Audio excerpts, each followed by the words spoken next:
Throughout history, dangerous sects and cults have wreaked havoc on society, causing immense suffering and loss of life. This video delves into the top 10 most dangerous sects in the world, examining their beliefs, practices, and the impact they have had on their followers and the world at large. By exploring these infamous groups, we aim to raise awareness of the dangers they pose and encourage vigilance against future extremist organizations. Number 1. The Manson family. The Manson family was a notorious cult led by the charismatic and manipulative Charles Manson, which emerged in the late 1960s in California. The group consisted primarily of young, disenchanted individuals who were seeking an alternative lifestyle and found solace in Manson's vision of a utopian society.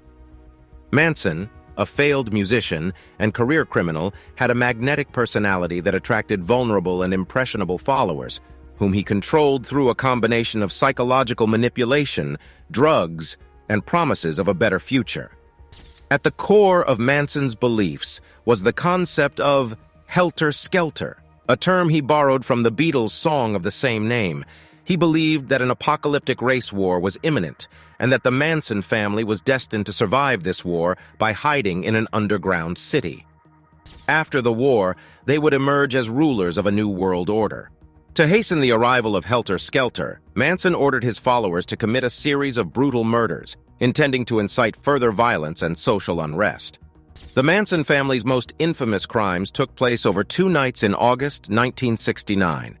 On August 8th, Manson ordered a group of his followers, including Susan Atkins, Patricia Krenwinkel, and Tex Watson, to the home of actress Sharon Tate and her husband, director Roman Polanski. Tate, who was 8.5 months pregnant, was brutally murdered along with 4 other people at the residence. The following night, Manson himself accompanied a group of his followers, including Leslie Van Houten, to the home of Lino and Rosemary LaBianca, where the couple was murdered in a similarly brutal fashion. The murders were characterized by their extreme violence and the cryptic messages written in the victims' blood at the crime scenes. These messages, such as "Death to Pigs" and "Helter Skelter Siek," were intended to implicate the Black Panthers and incite a race war. However, the police investigation eventually led to the arrest and conviction of Manson and several of his followers. Manson was initially sentenced to death, but his sentence was commuted to life imprisonment when the death penalty was temporarily abolished in California in 1972. He died in prison in 2017. The Manson family murders shocked the world and marked the end of the idealism and innocence associated with the 1960s counterculture. The group's gruesome crimes, combined with Manson's twisted philosophies and manipulation of his followers, make them one of the most dangerous sects in history. The influence of the Manson family persists to this day, as the group has been the subject of countless books, movies, and documentaries, and Manson himself remains a symbol of the dark side of human nature. While the majority of Manson's followers were arrested and convicted for their roles in the murders, some have been released on parole in recent years. The enduring fascination with the Manson family serves as a reminder of the potential for charismatic leaders to exploit vulnerable individuals and the devastating consequences that can arise from extremist beliefs and unchecked power. Number 2. The Aum Shinrikyo cult. Aum Shinrikyo, also known as Aleph, was a Japanese doomsday cult founded by Shoko Asahara in 1984. Asahara, a partially blind yoga teacher, established the group as a blend of religious teachings, including elements of Buddhism, Hinduism, and Christianity. He claimed to be a divine savior and prophesied an imminent apocalyptic event with only his followers destined to survive. At its peak, Aum Shinrikyo attracted thousands of members, many of whom were highly educated individuals drawn to the group's promise of spiritual enlightenment and salvation. Asahara's teachings centered around the idea that the world was on the brink of destruction and that only those who followed his teachings would be saved. As the cult grew in size and power, it began amassing an arsenal of weapons, including firearms, explosives, and even the components needed to produce a nuclear bomb. The group's ultimate goal was to hasten the apocalypse and establish a new world order under Asahara's rule. Aum Shinrikyo is most notorious for its 1995 sarin gas attack on the Tokyo subway system, which killed 13 people and injured over 5,000 others. The attack was orchestrated by Asahara and his senior followers, who believed that the Japanese government was plotting against them and that the attack would derail any efforts to suppress the cult. The incident shocked Japan and the world, bringing international attention to the dangers posed by the group. In the wake of the subway attack, Japanese authorities launched a massive crackdown on Aum Shinrikyo, arresting hundreds of members and uncovering evidence of the group's extensive criminal activities. These activities included not only the production of chemical and biological weapons, but also kidnapping, murder, and extortion.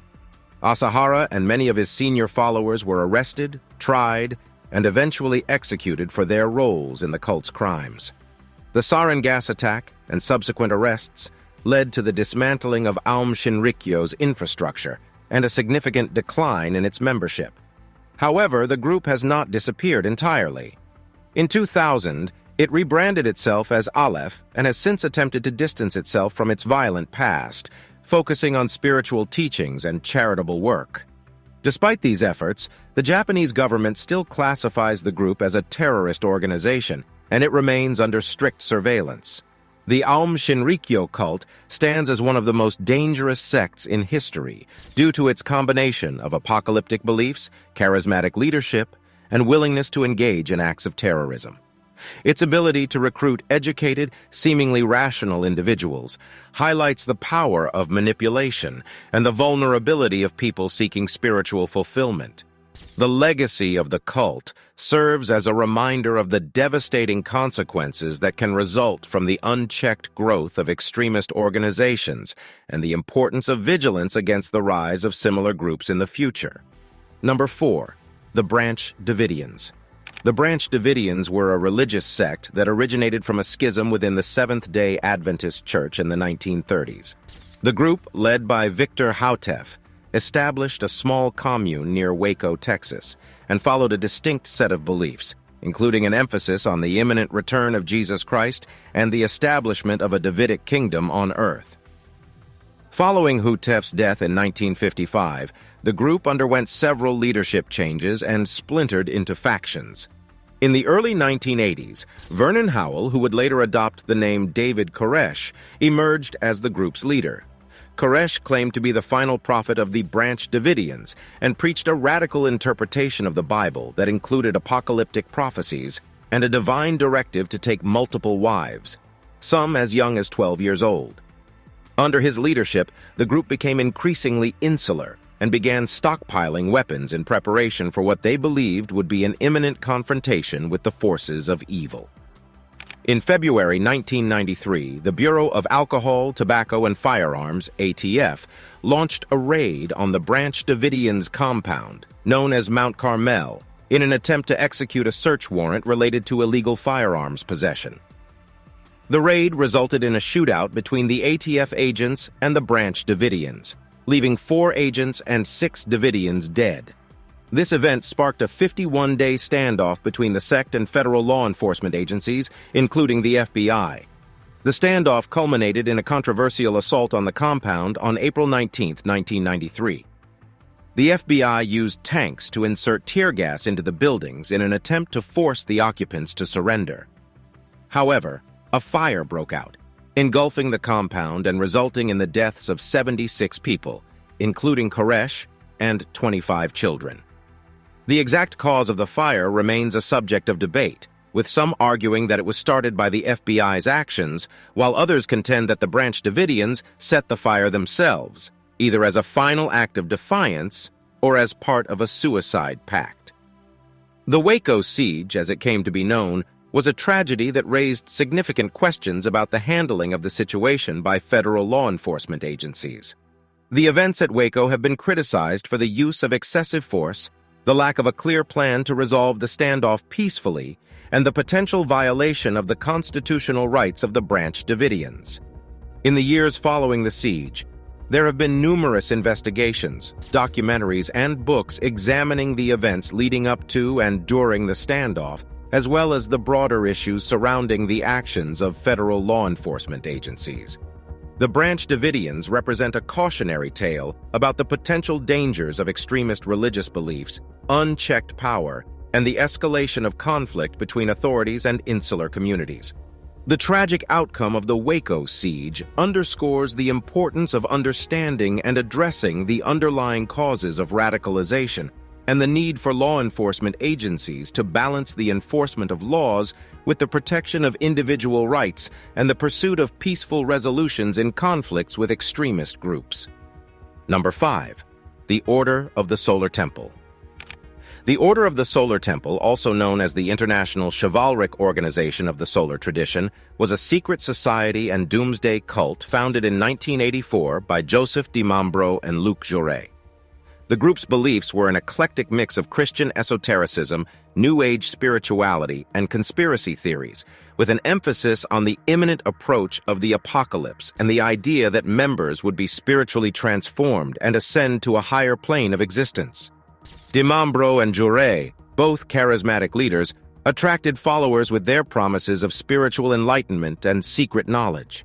The Order of the Solar Temple operated in several countries, including Switzerland, France, and Canada, and attracted a diverse membership, including affluent and well-educated individuals. The group maintained a veil of secrecy, conducting elaborate initiation ceremonies and promoting a strict hierarchy among its members. The Order of the Solar Temple gained international notoriety in the early 1990s when a series of murder-suicides rocked the organization. In October 1994, 53 members of the cult were found dead in Switzerland and Canada in what appeared to be a coordinated series of ritual murders and mass suicides. Many of the victims were found in carefully arranged positions, dressed in ceremonial robes, and surrounded by symbols associated with the group's beliefs. The deaths were later revealed to have been orchestrated by DiMambro and Jouret, who also perished in the events. The shocking deaths prompted an international investigation into the group's activities, revealing a dark underbelly of manipulation, financial fraud, and psychological control. DiMambro and Jouret had used their positions of power within the organization to exploit their followers, both financially and emotionally, while preparing them for a supposed spiritual transformation that would occur through their deaths. The tragedy of the Order of the Solar Temple serves as a chilling reminder of the potential dangers of secretive and insular organizations with extreme beliefs. The group's leaders were able to manipulate their followers into committing acts of violence and self-destruction through a combination of charisma, secrecy, and promises of spiritual salvation. The events also highlight the importance of recognizing and addressing the warning signs of radicalization and extremist beliefs within communities. The legacy of the Order of the Solar Temple endures as a cautionary tale about the allure of secret societies, the power of charismatic leaders, and the devastating consequences of unchecked extremism. The group's tragic end underscores the need for continued vigilance against the rise of similar organizations and the importance of fostering open dialogue and critical thinking within society to counteract the influence of dangerous and manipulative ideologies. Number 6. The Movement for the Restoration of the Ten Commandments of God. The movement for the restoration of the Ten Commandments of God was a religious cult that emerged in Uganda in the late 1980s.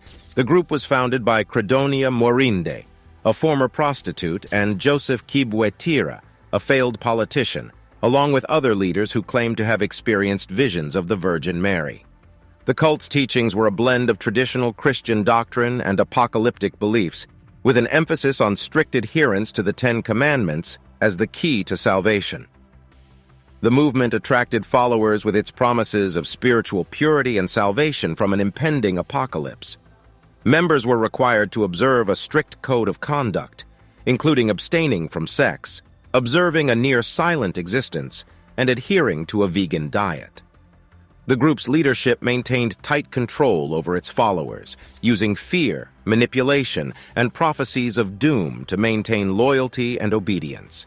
The cult gained national attention in 2000 when its leaders predicted that the world would come to an end on December 31, 1999. When this prophecy failed to materialize, the group's leaders revised their prediction, claiming that the apocalypse would occur in March 2000. As the new deadline approached, the cult became increasingly secretive, with reports of escalating abuse, control, and financial exploitation within the group. In March 2000, a series of horrific events unfolded that would expose the true nature of the movement for the restoration of the Ten Commandments of God. On March 17th, a fire broke out at the group's main compound in Kanungu, resulting in the deaths of over 500 members, including children, in what was initially believed to be a mass suicide. However, subsequent investigations revealed that many of the victims had been murdered, with their bodies showing signs of strangulation and poisoning. In the days following the fire, additional mass graves were discovered at other properties linked to the cult, bringing the total death toll to an estimated 1,000 people. The group's leaders, including Morinde and Kibwetiri, were never apprehended, and their whereabouts remain unknown. Some reports suggest that they may have died in the fire, while others believe they escaped and continue to evade justice. The tragedy of the movement for the restoration of the Ten Commandments of God is a stark reminder of the dangers posed by extremist religious beliefs and the manipulation of vulnerable individuals by charismatic leaders. The group's horrific acts of violence and control serve as a warning of the potential consequences of unchecked radicalization and the importance of monitoring and addressing the activities of potentially dangerous organizations.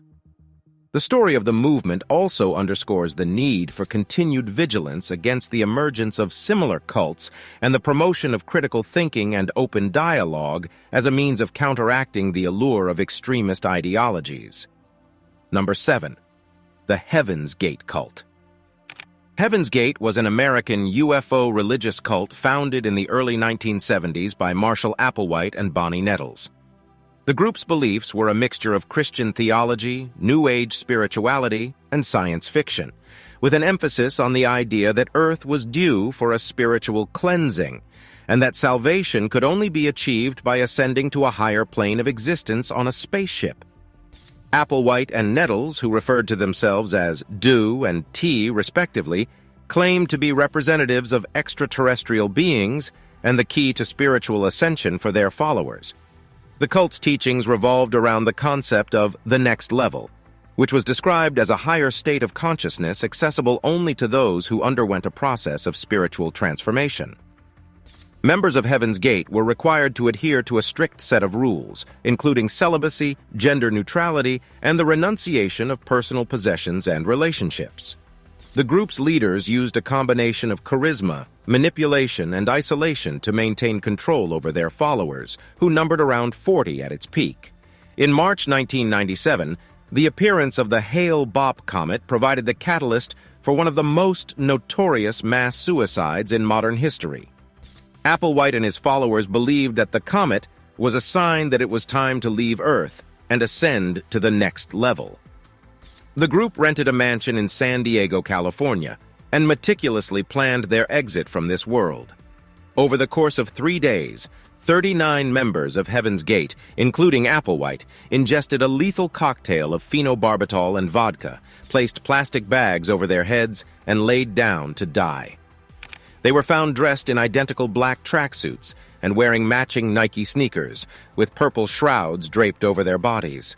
The Heaven's Gate mass suicide shocked the world and drew attention to the dangers posed by cults and extremist belief systems. The group's leaders were able to exploit the vulnerabilities and spiritual yearnings of their followers, leading them to commit an act of self-destruction in the hope of achieving a better existence. The tragedy also highlighted the role that charismatic leaders and social isolation can play in facilitating the growth of extremist ideologies and the manipulation of individuals. The story of Heaven's Gate serves as a cautionary tale about the potential dangers of radical beliefs, unchecked power, and the vulnerability of those seeking spiritual guidance. The group's tragic end underscores the importance of promoting critical thinking, open dialogue, and mental health support as a means of counteracting the allure of dangerous ideologies and preventing the rise of similar cults in the future. Number 8. The Church of Scientology. The Church of Scientology is a controversial religious organization founded in the early 1950s by science fiction writer L. Ron Hubbard. The Church's teachings are based on Hubbard's book, Dianetics, the modern science of mental health, which promotes the idea that humans are essentially spiritual beings, known as thetans, and that our spiritual well-being depends on overcoming negative experiences, called engrams, stored in our subconscious minds. Scientology offers a process called auditing, in which an individual works with an auditor to recall and address past traumas, with the ultimate goal of achieving a state of spiritual enlightenment called clear. Scientologists believe that by attaining this state, individuals can unlock their full potential, overcome emotional and physical ailments, and lead happier, more fulfilling lives. The Church of Scientology has attracted a significant following, including many high-profile celebrities, and has established a network of churches, or orgs, around the world. However, the organization has also been the subject of numerous controversies and allegations of abusive practices, financial exploitation, and intimidation tactics. One of the most concerning aspects of Scientology is the alleged culture of control and manipulation within the organization. Former members have reported instances of physical and psychological abuse, forced labor, and extreme pressure to donate large sums of money to the church. Critics argue that the church's auditing process can be invasive and manipulative, with personal information gathered during sessions potentially being used to blackmail or control members. Another point of contention is the church's aggressive stance towards its critics and perceived enemies, including former members who have spoken out against the organization. The Church of Scientology has a history of engaging in litigation, surveillance, and harassment against its critics, a practice that has been dubbed fair game by some observers. The church denies these allegations, claiming that its actions are aimed at defending its religious beliefs and practices from external attacks. The Church of Scientology also operates a controversial program called the Rehabilitation Project Force, RPF, which has been described by critics as a form of punitive labor and re-education for members who have violated the organization's rules or failed to meet performance expectations. Former RPF participants have reported harsh living conditions, long hours of labor, and the use of physical and psychological coercion to maintain compliance. Despite the controversies surrounding the Church of Scientology, it continues to maintain a loyal following and enjoys tax-exempt status as a religious organization in the United States. However, several European countries, including Germany and France, have taken a more critical view of the church, with some labeling it a dangerous cult or denying it recognition as a legitimate religious organization. The Church of Scientology serves as an example of the complex and often controversial nature of new religious movements. While the organization claims to offer a path to spiritual enlightenment and personal growth, its practices and internal culture have raised significant concerns about the potential for abuse and exploitation within its ranks. The ongoing debate surrounding Scientology highlights the challenges faced by society in balancing the protection of religious freedom with the need to address the potential dangers posed by extremist beliefs and practices. Number 9. The Fundamentalist Church of Jesus Christ of Latter-day Saints, FLDS. The Fundamentalist Church of Jesus Christ of Latter-day Saints, FLDS, is a religious sect that split from the mainstream Church of Jesus Christ of Latter-day Saints, LDS, in the early 20th century. The group's primary point of divergence from the LDS Church is its continued practice of polygamy, which was officially renounced by the mainstream Church in 1890. The FLDS has been classified as an extremist group due to its radical beliefs, secretive nature, and numerous allegations of abuse and criminal activities. The FLDS is primarily based in the isolated communities of Colorado City, Arizona, and Hilldale, Utah, but also has followers in other parts of the United States, Canada, and Mexico. The group has been led by a succession of self-proclaimed prophets, the most notorious of whom was Warren Jeffs, who assumed leadership of the FLDS in 2002. Under Jeffs' leadership, the FLDS became increasingly insular and authoritarian. He instituted a range of strict rules and practices, including the assignment of wives to men, the expulsion of young men from the community to reduce competition for wives, and the complete control of members' lives, from their clothing and hairstyles to their access to the outside world. Jeffs' rule was marked by widespread allegations of physical, sexual, and psychological abuse. including the forced marriage of underage girls to older men and the use of religion to manipulate and control members. In 2006, Jeffs was placed on the FBI's 10 Most Wanted Fugitives list and was eventually captured and convicted on charges of accomplice to rape for his role in arranging the marriages of underage girls. He was sentenced to life in prison, plus 20 years, but continues to exert influence over the FLDS from behind bars, with loyal followers reportedly receiving and following his instructions. The FLDS has faced increasing scrutiny from law enforcement agencies and the media in recent years, with several high-profile cases exposing the group's abusive practices and prompting calls for action to protect vulnerable members. In 2008, a raid on the FLDS's Yearning for Zion Ranch in Texas resulted in the removal of over 400 children from the community due to concerns for their safety. Although many of the children were later returned to their families, the raid brought the issue of child protection within the FLDS to the forefront of public consciousness. The FLDS serves as a cautionary tale about the potential dangers of religious extremism and the abuse of power by charismatic leaders.